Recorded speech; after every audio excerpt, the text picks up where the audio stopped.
मनो जलरुहादरं चारुदर्शय।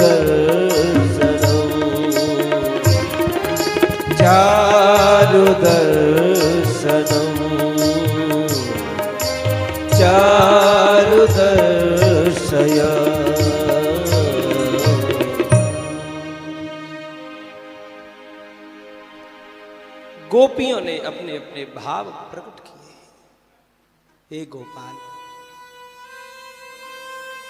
जिस दिन से आपका ब्रज में जन्म हुआ उसी दिन से ब्रज की महिमा बढ़ती चली गई। जिस ब्रज में वास पाने के लिए लक्ष्मी तरसती है, इंदिरा तरसती है, सरस्वती तरसती है, ऐसे ब्रज में आपने हमें कृपा करके वास भी दिया। पर आज इस विरह की अग्नि में जलते हुए छोड़कर के गोपाल आप कहां चले गए?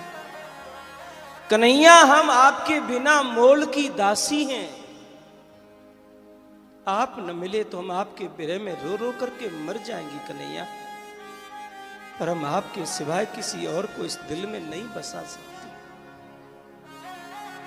माना कि हमने अभिमान किया, अहंकार किया, हमारे अंदर अवगुण हैं, दोष हैं, पर आप तो अवगुणों की खान से भी कोई न कोई गुण ढूंढ ही लेते हो। अपने आप प्रश्न कर रही हैं और अपने आप ही उसका उत्तर भी दे रही हैं।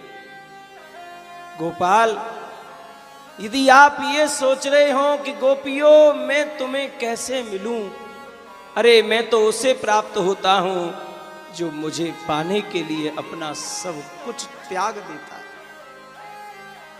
तो कन्हैया, अब त्यागने के लिए हमारे पास बचा ही क्या है? हमने पति त्याग दिए, आपके लिए संसार के हर संबंध तोड़ दिए, बच्चे त्याग दिए, लोकाचार, व्यवहार, संसार सब कुछ तो छोड़ करके आई थी आपके पास।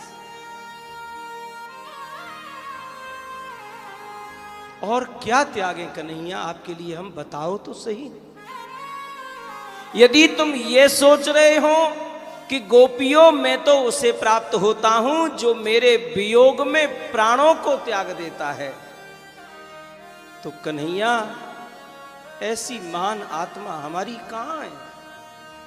ऐसी महान आत्मा के हम नहीं है जो आपके वियोग में प्राण त्याग दे। ऐसी महान आत्मा के तो संत दशरथ थे। जब दशरथ जी को पता लगा कि मेरा राम लौट करके नहीं आया, तो राम राम कहे, राम कहे, राम राम कहे राम। दशरथ जी को पता लगा कि मेरा राम लौटकर नहीं आया, तो हे राम, हे राम, हे राम, राम राम कहते कहते महाराज ने अपने पंच भौतिक शरीर का त्याग कर दिया। एक पल भी प्रभु के वियोग में वो अपने प्राण नहीं रोक सके। वो आपसे प्रेम करते थे गोपाल, तो उन्होंने आपके वियोग में अपने प्राण त्याग दिए। ऐसी महान आत्मा हमारी नहीं है।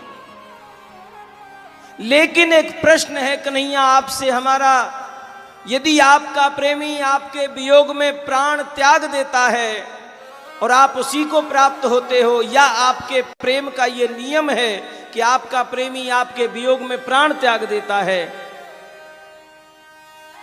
तो हम आपसे पूछना चाहती हैं, मान लिया कि महाराज दशरथ जी ने आपसे प्रेम किया और आपके वियोग में वो एक पल भी न जी सके, लेकिन हम आपसे ये भी पूछना चाहती हैं, क्या माता जानकी जी ने आपसे प्रेम नहीं किया था? क्या जानकी जी आपसे प्रेम नहीं करती थी? प्रभु, यदि हमसे पूछा जाए तो हम यही कहेंगे कि माता जानकी के बराबर तो आपसे संसार में दूसरा कोई प्रेम कर ही नहीं सकता, नहीं कर सकता। लेकिन प्रभु वही माता जानकी आपके वियोग में आपसे दूर कितने दिनों तक रावण की लंका में रही, रोती रही, बिलखती रही, पर आपके वियोग में उसने अपने प्राण नहीं त्यागे, उन्होंने अपने प्राणों को नहीं त्यागा। जब हनुमंत लाल जानकी जी की खबर लेकर के लौटे तो राम जी दौड़ करके हनुमान जी का स्वागत करते और दौड़ करके हनुमान को अपने गले लगा लेते और पूछते, हनुमान जल्दी बता मेरी जानकी कैसी है, मुझे तो विश्वास ही नहीं कि वो मेरे वियोग में अभी तक जीवित होंगी। तब हनुमान जी ने हाथ जोड़ करके कहा, प्रभु माता जानकी की हालत कैसे वर्णन करो। नाम पहारु दिवस निस ध्यान तुम्हार कपार। आपके प्रेम में माता जानकी का हाल ऐसा हो गया है, आपके वियोग में मां के प्राण निकलने को तैयार होते हैं, निकलना चाहते हैं, लेकिन प्रभु आपका नाम रूपी पहरेदार मैया के प्राणों को धक्का देकर के भीतर अंदर कर देता है।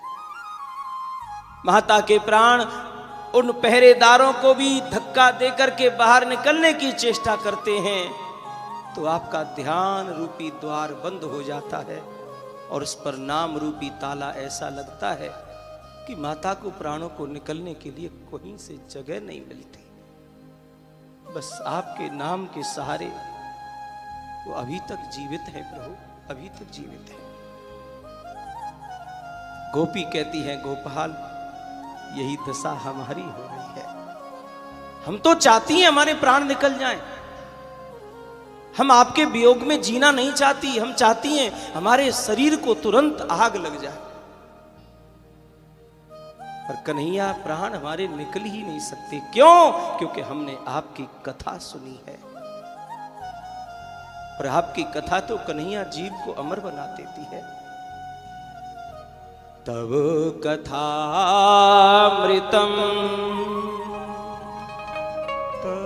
तप्त जीवनम,